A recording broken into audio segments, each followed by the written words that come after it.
नमस्कार, मैं अमित। बिहार न्यूज़ में आप सभी का स्वागत है। खबरों की ओर बढ़ने से पहले एक नज़र सुर्खियों पर। बिहार में कट रहा बांध तो फ़ौरन इस नंबर पर करें कॉल। नीतीश सरकार ने जारी किया नंबर। बीएड कॉलेज में 37,500 सीटों पर नामांकन के लिए पंजीयन शुरू। राजगीर में हवाई अड्डा बनाने की कवायद शुरू। बिहार को विशेष राज्य का दर्जा या फिर पैकेज की मांग थी। गौतम गंभीर इस दिग्गज को बनाना चाहते हैं बॉलिंग कोच। इसके साथ ही बढ़ते हैं शाम तक की बड़ी खबरों की ओर विस्तार से। बीएसएनएल का रुख कर रहे ग्राहक रोज 8 से 10,000 सिम की हो रही है बिक्री। प्राइवेट सेक्टर के टेलीकॉम कंपनियों की ओर से सेवाओं का शुल्क और सिम की कीमत बढ़ा दिए जाने की वजह से लोग अब बीएसएनएल की ओर रुख कर रहे हैं। इसका शुल्क बढ़ाने जाने की बड़ी संख्या में मोबाइल यूजर अब बीएसएनएल का सिम भी खरीद रहे हैं। प्रतिदिन बीएसएनएल 8 से 10,000 सिम बिक रहे हैं। तो वहीं अब बीएसएनएल की पूर्णतः स्वदेशी 4G मोबाइल सेवा के अंतर्गत पूरे बिहार में 4G के 113 नए वीटीसी चालू हो गए हैं। इसके अलावा इस महीने के अंत तक 4G से के 400 अतिरिक्त बीटीएस लगाए जाएंगे। पूरे बिहार में दिसंबर तक 4G सेवा शुरू हो जाएगी। बिहार में कट रहा बांध तो फ़ौरन इस नंबर पर करें कॉल। नीतीश सरकार ने जारी किया नंबर। मानसून की सक्रियता और भारी बारिश की वजह से राज्य के कई जिलों में नदियों के तटबंध पर कटाव की स्थिति पैदा हो गई है। इस वजह से कई गांवों में नदियों का पानी प्रवेश कर गया है। अब जल संसाधन विभाग ने बाढ़ और तटबंध की सुरक्षा के लिए आम लोगों से मदद मांगी है। जल संसाधन विभाग द्वारा तटबंध की जानकारी देने के लिए टोल फ्री नंबर जारी किया गया है। विभाग द्वारा कहा गया है कि अगर राज्य में किसी भी तटबंध पर कहीं भी कटाव, रिसाव या जानबूझकर क्षति पहुंचाए जाने की जानकारी किसी को प्राप्त हो तो वह जल संसाधन विभाग के हेल्पलाइन नंबर 1800345625 पर बताएं। यूपी के उन्नाव में हुए बस हादसे में 18 लोगों की मौत हो गई थी, जिसमें 16 लोग बिहार के थे। जिस बस का टैंकर से टक्कर होने के बाद इतना बड़ा हादसा हुआ, उसका परमिट, बीमा और फिटनेस तीनों चीज़ें एक्सपायर्ड हो चुकी थी। उसके बाद भी यह बसें बिहार की दिल्ली तक अवैध तरीके से दौड़ रही थीं। इतना ही नहीं, पिछले दिनों परिवहन विभाग की समीक्षा बैठक में खुलासा हुआ है कि बिहार में हर 5वां व्यावसायिक वाहन चालक बगैर उपयुक्त लाइसेंस के गाड़ी चला रहा है। हर 6वां ड्राइवर नाबालिग है, जबकि हर 11वें वाहन चालक बगैर किसी लाइसेंस के गाड़ी परिचालित कर रहे हैं। बैठक के दौरान यह भी खुलासा हुआ है कि बिहार में गाड़ी चलाने के लिए जो जरूरी दस्तावेज और ड्राइविंग के लिए नियम हैं, उसकी बड़ी तादाद में लोग पालन नहीं कर रहे हैं, जिस वजह से राज्य में रोड एक्सीडेंट के मामले भी काफ़ी हद तक बढ़ रहे हैं।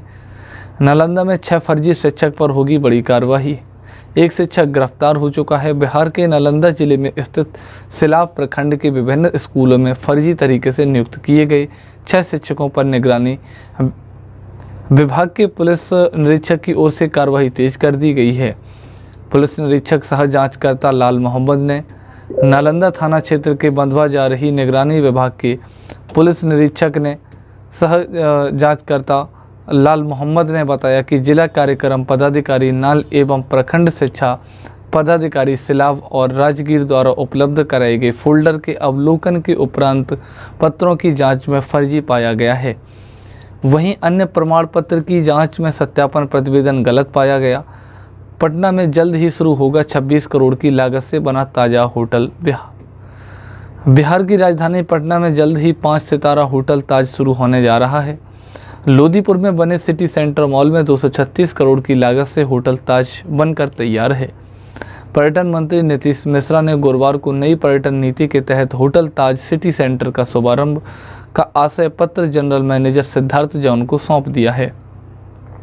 इस मौके पर पर्यटन विभाग के सचिव अभय कुमार सिंह, निदेशक विनय कुमार राय भी मौजूद थे।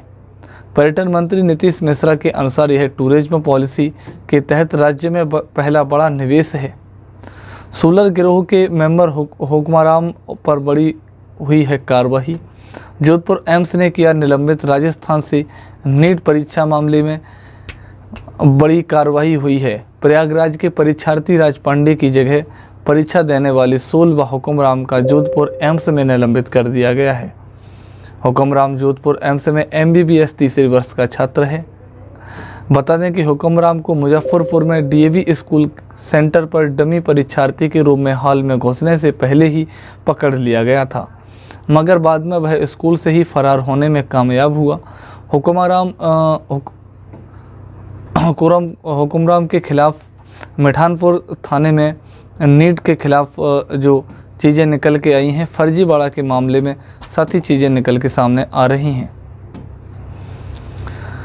हुक्मराम की गिरफ्तारी के लिए एई ने पत्र लिखकर जोधपुर एम्स से सहयोग मांगा था, जिसके बाद उसे एम्स द्वारा निलंबित कर दिया गया है।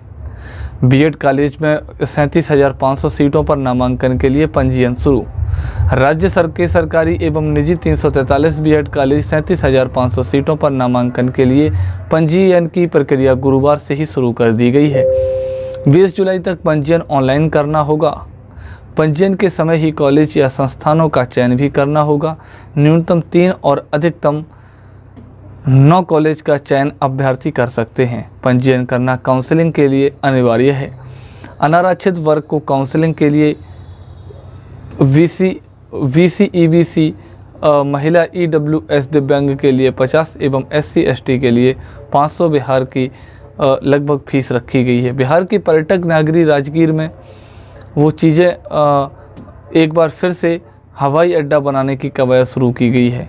कैबिनेट की ओर से प्रस्ताव पारित होने के बाद महादेवपुर और नालंदा विश्वविद्यालय के बगल में पहले से प्रस्तावित हेलीपैड बनाने की कवायद जिला प्रशासन की ओर से शुरू किया गया था।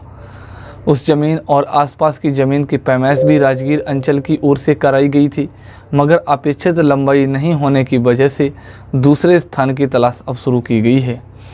नए प्रस्तावित स्थलों का निरीक्षण अपर सहारत मंजीत कुमार, SDO कुमार ओम केश्वर, भूमि सुधार उप संघार उपेंद्र सिंह ने किया है। शुक्रवार को DM शशांक शोभाकर द्वारा हवाई अड्डे के प्रस्तावित स्थलों का निरीक्षण करने के पश्चात कोई अंतिम निर्णय लिया जाएगा। बता दें कि मेयर और बधाना मौजा के बीच 550 एकड़ ज़मीन का किया गया है चयन। इस प्रस्तावित हवाई अड्डे की लंबाई 11,000 फीट और चौड़ाई 2,000 फीट है। राज्य में पहली बार किसी सरकारी अस्पताल में कार्डियक बाईपास सर्जरी हुई है। बहाल राज्य के IGIMS के कार्डियोथोरेसिक विभाग द्वारा नई तकनीकी अब कार्डियक बाईपास सर्जरी की शुरुआत की गई है। राज्य में पहली बार किसी सरकारी अस्पताल में यह सुविधा बहाल की गई। इस तकनीकी से बाईपास सर्जरी करने के लिए बेहोश करने की ज़रूरत नहीं होती है। मरीज को सर्जरी के दौरान पसंदीदा गीत, संगीत, भजन आज सुनने की सुविधा उपलब्ध कराई जाती है। इस तकनीकी से दरभंगा के 80 साल के बुजुर्ग कुशेश्वर यादव की सफल बाईपास सर्जरी की गई है। सर्जरी के दौरान कुशेश्वर ने हनुमान चालीसा सुनने की फरमाइश की थी। उन्हें हनुमान चालीसा सुनाते हुए सर्जरी की गई थी। अभी वह पूरी तरीके से ठीक हैं। शिक्षा विभाग की कमेटी की पहली बैठक में तय हुई ट्रांसफ़र पोस्टिंग की नीति। बिहार में शिक्षकों की ट्रांसफ़र पोस्टिंग को लेकर नीति तय करने के लिए बनी शिक्षा विभाग की कमेटी की पहली बैठक में शिक्षकों को ट्रांसफ़र पोस्टिंग की पॉलिसी तय कर ली गई है। शिक्षकों के बिहार के सरकारी स्कूलों में ट्रांसफ़र पोस्टिंग की समय की नीति होगी। इसके लिए गुरुवार को हुए बैठक में शिक्षा विभाग की कमेटी द्वारा कई महत्वपूर्ण प्रस्ताव तैयार किए गए हैं। कमेटी ने प्रस्तावित नीति में मानवीय पहलुओं पर गौर करते हुए गंभीर रोग से पीड़ित शिक्षकों या अगर शिक्षक के आश्रित गंभीर रोग से पीड़ित हैं तो उन्हें राहत देते हुए उनकी सुविधा के हिसाब से उन्हें पद स्थापना देने की बात कही है। पति पत्नी दोनों शिक्षक हैं तो दोनों का पद स्थापन एक स्कूल में दिया जाएगा और अगर ऐसा संभव नहीं हो सकता तो उन्हें उसके आसपास के स्कूलों में पद स्थापित कर दिया जाएगा।